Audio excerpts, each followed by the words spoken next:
नमस्कार, Covid talk में आपका स्वागत है और मैं हूं रश्मि भूया शर्मा। कोरोना महामारी की दूसरी लहर के प्रकोप में वैसे तो हर उम्र के लोग चपेट में आ रहे हैं, लेकिन सबसे ज्यादा खतरा उन पर है जो पहले से ही सेहत की समस्याएं झेल रहे हैं। कोरोना वायरस की दूसरी लहर और पिछले साल की महामारी में काफी अंतर सामने आया है। म्यूटेशन के बाद कोविड के नए नए वेरिएंट सामने आ रहे हैं जो पहले के वायरस की अपेक्षा ज्यादा संक्रामक है। नए वेरिएंट के लक्षणों में भी बदलाव आया है जो मरीजों की जान जोखिम में डाल रहे हैं। इनमें डायबिटीज के मरीजों को कोविड का सबसे ज्यादा खतरा बताया जा रहा है, लेकिन सवाल यह है कि डायबिटीज और कोरोना का क्या संबंध है। आज इस विषय पर चर्चा के लिए हमारे साथ शो में मौजूद है जीएमसीएच के एंडोक्रिनोलॉजिस्ट विभाग की फैकल्टी तथा प्रतीक्षा अस्पताल की कंसल्टेंट एंडोक्रिनोलॉजिस्ट डॉक्टर आभा अग्रवाल, जिनसे हम ये जानने की कोशिश करेंगे कि आखिर खतरा है तो क्यों है और इसके बचाव के उपाय क्या है। आप भी डॉक्टर से सीधे सवाल पूछ सकते हैं, इसके लिए हमने फोन लाइन भी खोल दिए हैं। डॉक्टर आभामनी अग्रवाल, स्वागत है आपका कोविड टॉक में। जी डॉक्टर, सबसे पहले एक जनरल सा सवाल, लेकिन मेरे ख्याल से सब दर्शक यही जानना चाहते होंगे कि आखिर कोविड-19 और डायबिटीज का संबंध क्या है। क्यों कहा जाता है कि डायबिटीज के पेशेंट जो है उनको कोविड-19 का ज़्यादा खतरा है, और अगर है तो क्यों है? क्या उनकी इम्यूनिटी जो है वो इतनी कमज़ोर होती है कि वायरस उन पर इतने आसानी से अटैक कर सकता है? जी, डायबिटीज़ जो पेशेंट्स होते हैं, कोविड इन्फेक्शन के चांसेस उनके नॉन डायबिटिक पेशेंट्स जितने ही रहते हैं, लेकिन एक बार अगर इन्फेक्शन हो जाए इन सब पेशेंट्स में, तो compare to non diabetic patients इनमें कॉम्प्लिकेशंस और सीवियर जो इन्फेक्शन बोलते हैं, जैसे कि न्यूमोनिया हो गया, ARDS हो गया, और जो बाकी कॉम्प्लिकेशंस है कोविड के, वो होने के चांसेस ज़्यादा रहते हैं। और ये बहुत सारे रीजंस है इसके। नंबर 1, एक तो उनकी ब्लड शुगर ज़्यादा रहती है। जब ब्लड शुगर ज़्यादा रहता है तो वायरस ज़्यादा रेप्लिकेट होते हैं, तो वायरस ज़्यादा फैलती है और सब जगह फैल जाती है, हर ऑर्गन्स में फैल सकती हैं। दूसरी बात यह है कि उनकी इम्यूनिटी कम हो जाती है और इन्फेक्शन से इनका इम्यूनिटी और भी कम हो जाता है। और तीसरी बात है, बहुत सारे लोग डायबिटीज़ वाले मोटे होते हैं, ओबेस बोलते हैं उनको, तो उनका भी क्या होता है, उनका लंग कैपेसिटी कम रहता है और उनमें भी इन्फेक्शन के चांसेस बढ़ जाते हैं। और चौथी बात यह है कि बहुत सारे डायबिटिक पेशेंट्स को ऑलरेडी कॉम्प्लिकेशंस रहते ही है डायबिटीज़ के वजह से, जैसे कि किडनी डिसीज़ हो गया, फिर लीवर डिसीज़ हो गया, तो उनके वजह से उनमें और सीरियस इन्फेक्शन होने के चांसेस और कॉम्प्लिकेशन होने के चांसेस बढ़ जाते हैं कंपेयर टू जो नॉन डायबिटिक पेशेंट्स हैं। जी जी जी डॉक्टर, अगर रिस्क फैक्टर की अगर हम बात करें तो टाइप 1 टाइप 2 डायबिटीज़, क्या रिस्क फैक्टर अलग अलग होते हैं दोनों में? देखिए, एक तो हाई ब्लड शुगर होना और इम्यूनिटी कम होना, ये तो दोनों में कॉमन है। लेकिन टाइप 1 डायबिटीज़ जो है वो बच्चों में ज़्यादा कॉमन है, और हमने देखा गया है कि बच्चों में ये जो इन्फेक्शन सिवेरिटी है वो इतना कंपेयर टू एडल्ट्स इतना ज़्यादा नहीं हो रही है। तभी भी मैं बोलूँगी, अगर बच्चों में विद टाइप 1 डायबिटीज़ अगर इन्फेक्शन हो रही है तो उनमें डिहाइड्रेशन और डायबिटिक कीटोएसिडोसिस बोल के कॉम्प्लिकेशन है, वो होने के चांसेस बढ़ जाते हैं। और जो टाइप 2 डायबिटीज़ पेशेंट्स होते हैं उनमें बेसिकली जो एज है, एज फैक्टर एंड कॉम्प्लिकेशंस, वो बहुत ही इंपॉर्टेंट रिस्क फैक्टर्स है, क्योंकि टाइप 2 डायबिटीज़ बहुत सारे ओल्ड एज के लोग हैं, एल्डरली है, मोर देन 65 ईयर्स के हैं, और ऑलरेडी लोगों को किडनी डिसीज़ है, लीवर डिसीज़ है, या तो फिर ऑलरेडी किसी को क्रॉनिक लंग डिसीज़ बोलते हैं, तो इसके वजह से उनको ये सीवियर इन्फेक्शंस होने के चांसेस और भी ज़्यादा बढ़ जाते हैं। जी डॉक्टर अग्रवाल, एक चीज़ और जानना चाहेंगे आपसे। अगर कोई डायबिटिक मरीज़ है जो काफ़ी समय से डायबिटीज़ से गुजर रहा है, ऐसे में उसको कोरोना हो जाता है, तो पहली बात है कि वो लक्षण कैसे पहचाने, और दूसरी बात ये है कि अगर उसको कोरोना हो जाता है तो उसका ट्रीटमेंट किस तरह से किया जाता है? कौन सी चुनौतियाँ आप लोगों को सामने आती हैं? जैसे नॉन डायबिटिक पेशेंट है, यस, जैसे नॉन डायबिटिक पेशेंट्स में जिस तरह से सिम्टम्स होते हैं, वैसे ही डायबिटिक पेशेंट्स में भी सेम सिम्टम्स के साथ कोरोना आ सकती है, जैसे तबीयत ठीक नहीं लगना, फिर जैसे बुखार आना, गले में दर्द होना, और सर्दी खांसी और सर दर्द होना, और सांस लेने में तकलीफ़, ये सब हो सकती है। हाँ, एक बार ऐसा होता है कि डायबिटीज़ पेशेंट में अचानक अगर किसी का शुगर कंट्रोल है और उसका शुगर बढ़ने लग जाए अचानक, जैसे पिछले हफ्ता उसका कंट्रोल में था और इस हफ्ते अचानक शुगर का जो है ब्लड शुगर्स अचानक बढ़ने लग गया है, और पेशेंट का हाइड्रेशन जो डिहाइड्रेशन होने लग गए हैं और साथ ही में अगर उनको बुखार है तो डेफिनेटली उनको कोरोना टेस्ट करवा लेना चाहिए, क्योंकि शुगर का बढ़ना भी एक अर्ली सिम्टम है या साइन है ji of corona infection. Ji doctor, इस वक्त एक कॉल हम तक आ रहा है, जानना चाहेंगे कहाँ से बोल रहे हैं और क्या सवाल पूछना चाहते हैं, डॉक्टर से पूछ सकते हैं। जी, मैं पांडु से बोल रहा हूँ, दिनेश जी शर्मा। मैं सवाल एक पूछना चाहता था डॉक्टर साहब से। जो मुझे गैस्ट्रिक हमेशा रहता है और सर्दी जो है तो सालों भर सर्दी लगा ही रहता है। हाँ, तो क्या मैं इंजेक्शन ले सकता हूँ? जी, कौन सा वैक्सीनेशन? जी, मतलब कौन सा इंजेक्शन? ये कोरोना का जो वैक्सीनेशन है। हाँ हाँ हाँ, आप ज़रूर से ले सकते हैं, इसमें कोई मतलब ये नहीं है, डाउट नहीं है कि आप नहीं ले सकते। हाँ, अगर आपको अभी फीवर हो रहा है, अगर आपको फीवर है, ज़ुकाम है, तो अभी आप मत लीजिए, आप एक बार कोरोना टेस्ट पहले कर लीजिए। लेकिन अगर आपको जी फ़िलहाल फीवर वगैरह नहीं है और कोरोना के सिम्टम्स नहीं है, तो आप ले सकते हैं, निश्चिंत होकर आप ले सकते हैं। जी, फीवर तो नहीं रहता है और सर्दी लेकिन रहता है हमेशा। जी, आपका अगर ये सर्दी जैसे आम तरीके से हमेशा साल भर रहता है, तो कोई तकलीफ़ की बात नहीं है। लेकिन हाँ, अगर आपका सर्दी के साथ-साथ गले में दर्द है और आपकी तबीयत अचानक बिगड़ रही है, मसल्स में पेन है, तो एक बार आप कोरोना टेस्ट करवा लीजिए लेने से पहले। सिर्फ़ सर्दी में भी आप ले सकते हैं, ऐसा कोई कॉन्ट्राइंडिकेशन नहीं है। और इस वक्त एक और डॉक्टर साहब, इस वक्त एक और कॉल हम तक जुड़ रहा है, जानना चाहेंगे कहाँ से बोल रहे हैं और क्या सवाल पूछना चाहते हैं डॉक्टर से।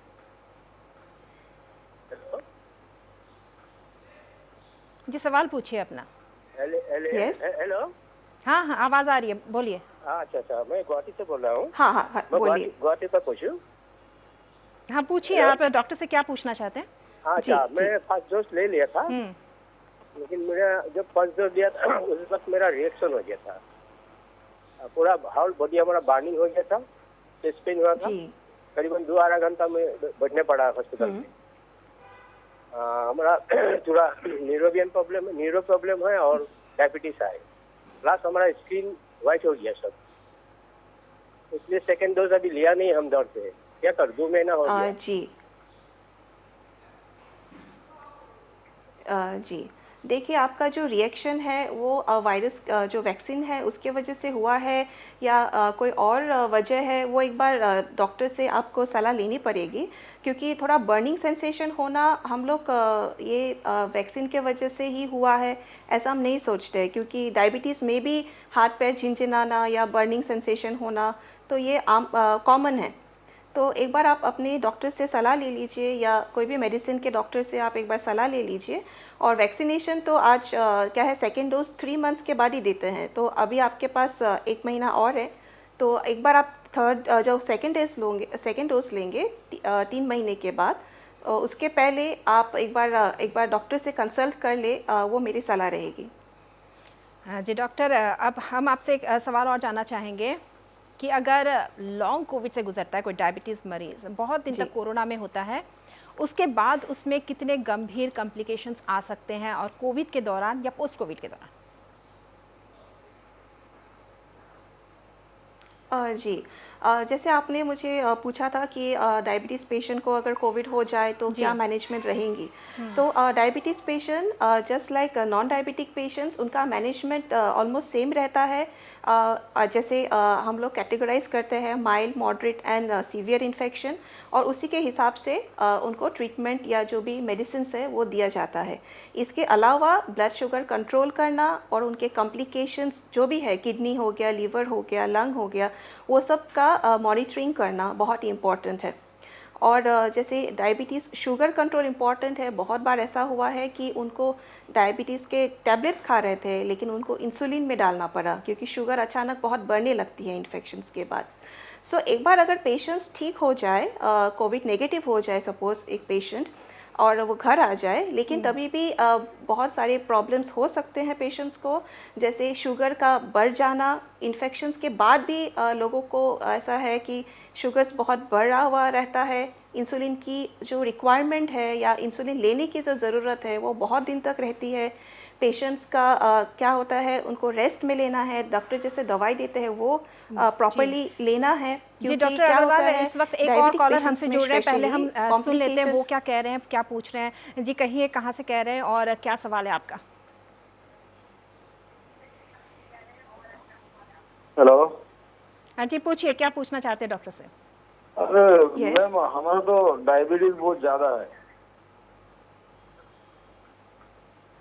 हाँ और उसका लीवर में भी प्रॉब्लम है और किडनी भी थोड़ा कमजोर हो गया, तो इसलिए हम वो वैक्सीन लगाना चाहता हूँ। उसे लगाना सकेगा ना, क्या करेगा, उसे डर लगता है, वो कैसे करेगा।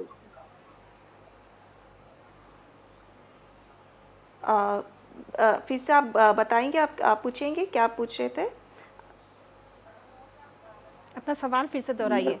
जी मेरा माम पूछ रहा है, मेरा डायबिटीज थोड़ा ज्यादा ही है अभी। अच्छा, जी उसका बाद में लीवर में भी प्रॉब्लम है, किडनी भी थोड़ा कमजोर है। हम काल परसों अल्ट्रासाउंड किया हुआ, जी तो अभी हम वैक्सीन लगाना चाह रहा है, वो लगाने जी सकता है या कुछ उसमें इन्फेक्शन होगा, कुछ ऐसे कुछ। जी, आपका शुगर, सबसे पहले तो शुगर कंट्रोल कर लेना बहुत इम्पॉर्टेंट है।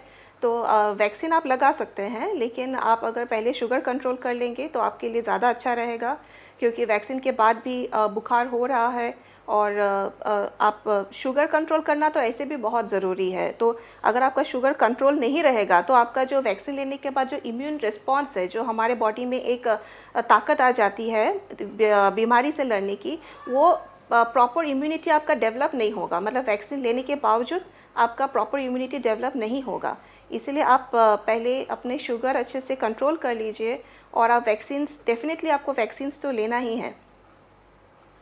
जी डॉक्टर अग्रवाल, इंसुलिन की बात आप कर रही थी, इस कॉल के आने से पहले इंसुलिन की बात आप कर रही थी, तो हम ये भी जानना चाहेंगे कि क्या कोरोना के वक्त जब वो उनको कोरोना पॉजिटिव है, ऐसे में क्या वो इंसुलिन अपनी जारी रख सकते हैं, कोई भी ऐसे मरीज हो जो डायबिटीज़ से।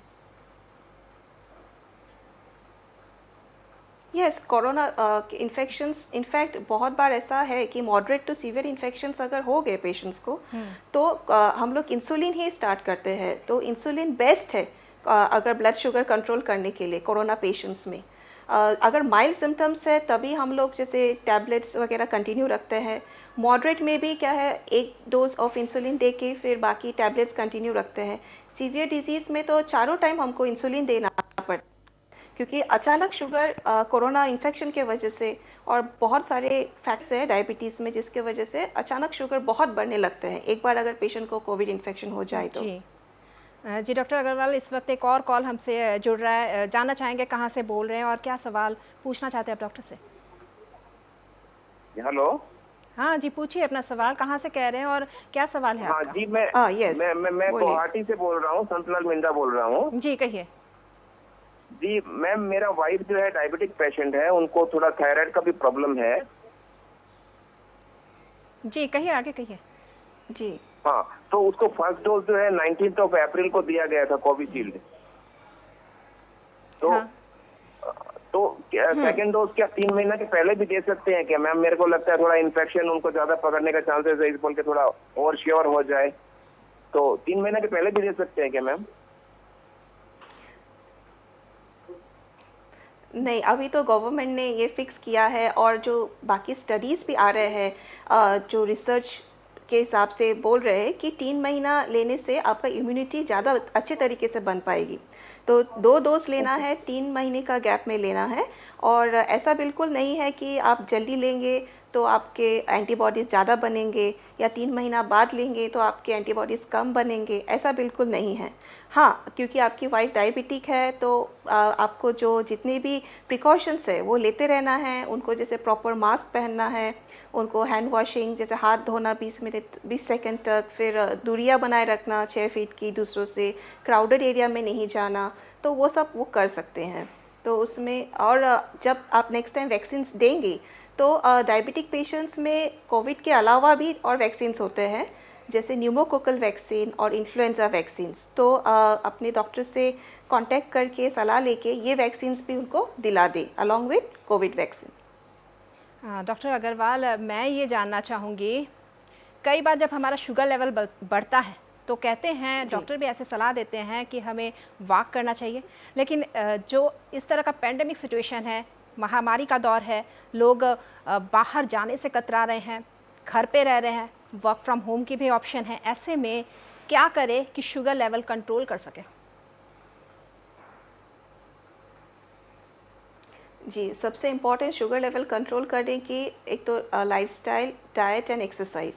तो आपको जैसे ज़्यादा देर बैठना नहीं है, 1 घंटे से ज़्यादा जैसे टीवी के या कंप्यूटर के सामने बैठना नहीं है, और जैसे 1 घंटा हो गया उसके बाद आप घर के अंदर ही टहल लीजिए। दूसरी बात डाइट, तो आपको जैसे अपनी मील प्रॉपर टाइम पे लेना है और सही परिमाण में लेना है। जैसे आप कार्बोहाइड्रेट्स कम कर लीजिए, आपके जो ऑयली फूड है वो कम कर दीजिए, रेड मीट जो होते हैं वो कम कर दीजिए, और बाद में जैसे प्रोटीन हो गया, फिर लीफी वेजिटेबल्स, विटामिन्स, मिनरल्स, और अपने खाने में फाइबर्स की जो मात्रा है वो बढ़ा दीजिए। और जैसे हाइड्रेशन बहुत इम्पॉर्टेंट है, जैसे पानी पीना, और जैसे आपका लिक्विड अपना बॉडी में जो आप फ्लूइड इंटेक है वो बराबर से करते रहना बहुत इम्पॉर्टेंट है, क्योंकि डिहाइड्रेशन से भी शुगर बढ़ जाती है। जी डॉक्टर और अग्रवाल, दूसरी बात ऐसा है कॉल कि हम तक फिर एक्सरसाइज, से आ तो रहा घर पे है। भी आप योगा कर सकते हैं। जी डॉक्टर अग्रवाल, एक कॉलर है हमारे साथ, जानना चाहेंगे कहाँ से बोल रहे हैं और क्या पूछना चाहते हैं आप डॉक्टर से? जी, सवाल कीजिए अपना। जी हाँ, हम दीमापुर से बोल रहे हैं। हाँ जी, कहिए, आगे कहिए। मेरे ना जी। जब वैक्सीन खाई थी ना तो शुगर 200-250 रहता था। वैक्सीन खाने के बाद 400-450 शुगर रहने लग गया। जी, जी डॉक्टर, आपसे सवाल है, तो आप दवाई वैक्सीन ले लेने रही के बाद होंगी शुगर बढ़ रहा है। डायबिटीज़ का टैबलेट्स? फास्टिंग। जी, आप दवाई ले रही होंगी, टैबलेट्स ले रही हाँ, होंगी? दवाई ले, हाँ टेबलेट ले रहे हैं दोनों टाइम, सुबह शाम। हाँ, दवाई ले रहे हैं। जी, कभी-कभी क्या होता है, जैसे हम लोग, हाँ, जैसे लॉकडाउन है तो अभी हम लोग बाहर भी कम जाते हैं, हमारा एक्सरसाइज कम हो गया है, या घर पे भी खाने पीने का कभी ठीक नहीं रहता है, रेगुलरिटी नहीं रहता है, उसके वजह से हो सकता है कि आपका शुगर उस वजह से बढ़ रहा हो, या जैसे जैसे डायबिटीज़ का ड्यूरेशन बढ़ जाता है उसमें क्या होता है, आपके जो पहले मेडिसिन्स है तो वो थोड़ा कम काम करने लगता है। तो बहुत सारे फैक्टर्स हैं शुगर बढ़ने का, ऐसा नहीं है कि वैक्सीन लिया तो ही आपकी शुगर उसी के वजह से बढ़ गया है, ऐसा नहीं है। तो आप अपने जो डायबिटीज़ के डॉक्टर हैं उनको कंसल्ट कीजिए, हो सकता है कि आपका डोज बढ़ाना पड़े शुगर का, जो टैबलेट्स का, या तो फिर आप होता है कि अंडरलाइन कुछ बाकी इन्फेक्शंस भी होते हैं, जैसे यूरिन इन्फेक्शन हो गया, और बाकी कुछ इन्फेक्शन तो नहीं है आपको, तो वो सब एक बार रूल आउट करना पड़ेगा। तो आपका डेफिनेटली टैबलेट्स के डोसेस बढ़ाने पड़ेंगे, लगेगा तो इंसुलिन डालना पड़ेगा, वो एक बार आप चेकअप करवा लीजिए। आजकल टेलीमेडिसिन से भी, फ़ोन पे भी, और जैसे ऑनलाइन भी कंसल्टेशन होते हैं वो आप कर सकते हैं। और अदरवाइज़ बहुत सारे डॉक्टर्स गुवाहाटी में अभी भी जैसे पेशेंट्स देख रहे हैं पूरा प्रिकॉशंस के साथ, तो आप अपने डॉक्टर से एक बार जाके सलाह ले लीजिए तो अच्छा रहेगा।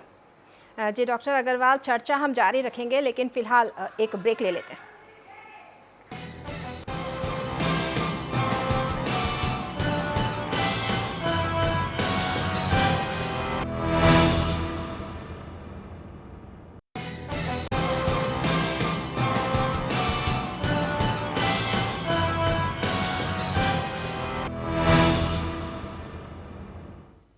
फिर से स्वागत है आपका कोविड टॉक में, और हमारे साथ मौजूद है डॉक्टर आभामणि अग्रवाल, और जिनके साथ हम बात कर रहे हैं कोविड और डायबिटीज़ मैनेजमेंट की। आभा अग्रवाल से हम और जानना चाहेंगे, शुगर लेवल की बात कर रहे थे डॉक्टर अग्रवाल, हम आपसे ब्रेक में जाने से पहले शुगर लेवल की बात हम लगातार कर रहे हैं।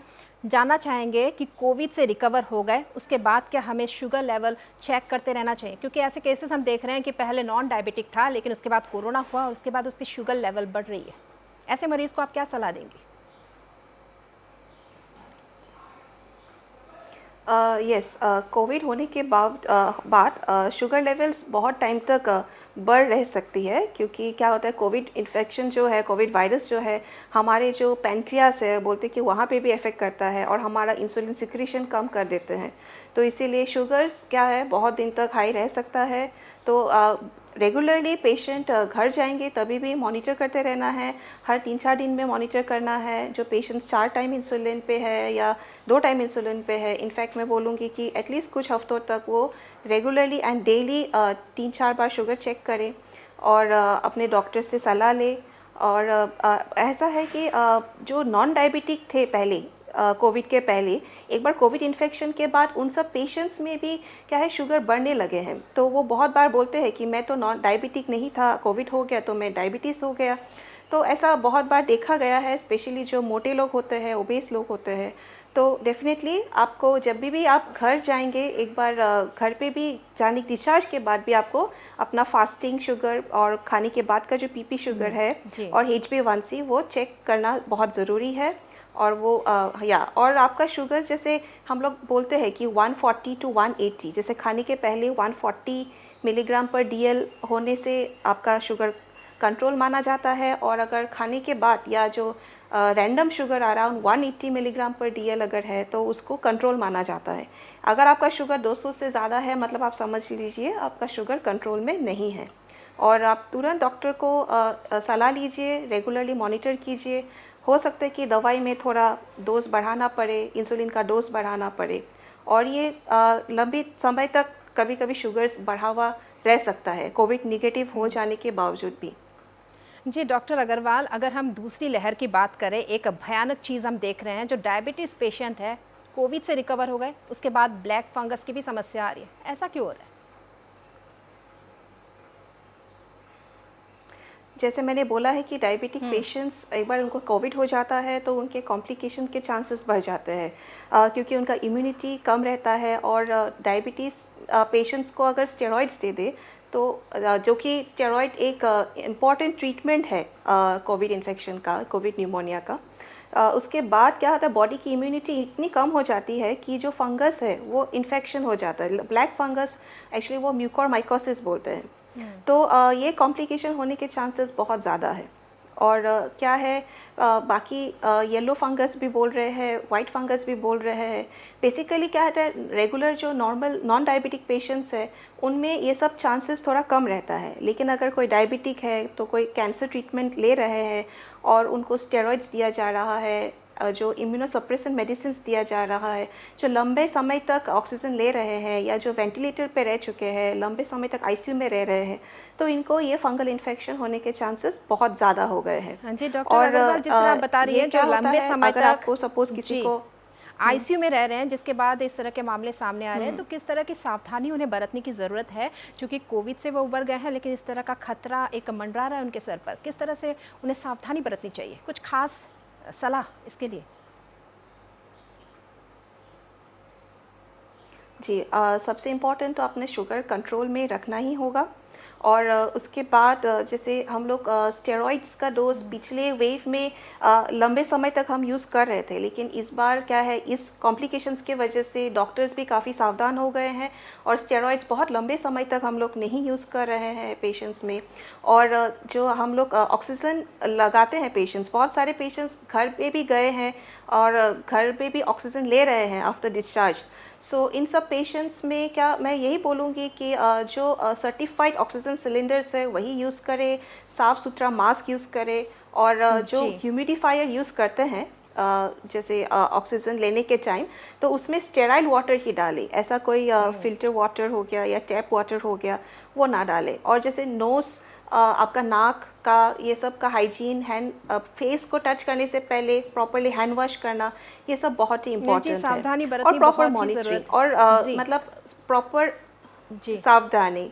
और हाँ जी, और कुछ सिम्टम्स है जैसे कि किसी को एक साइड में स्वेलिंग हो गया फेस में, किसी को डॉक्टर अग्रवाल, समय की कमी है हमारे पास, किसी का जैसे ब्लैक जी, समय की कमी है हमारे पास। बहुत बहुत धन्यवाद, इतनी जानकारी आपने हम तक साझा की और अपना जो बेशकीमती वक्त है हमारे लिए निकाला। तो कुल मिलाकर एक बात तो साफ है कि अगर डायबिटीज़ के मरीज़ अपने अंदर हो रहे बदलाव की पहचान पर सही समय पर कर ले और उपचार कर ले तो खतरे को टाला जा सकता है। कोरोना काल है, ऐसे में सावधानी रखना, खासकर जो लोग पहले से ही गंभीर बीमारियों से जूझ रहे, बहुत ही ज़रूरी है। उम्मीद है आज की इस चर्चा में आपको खास टिप्स मिले होंगे, तो उनका पालन ज़रूर करें। धन्यवाद।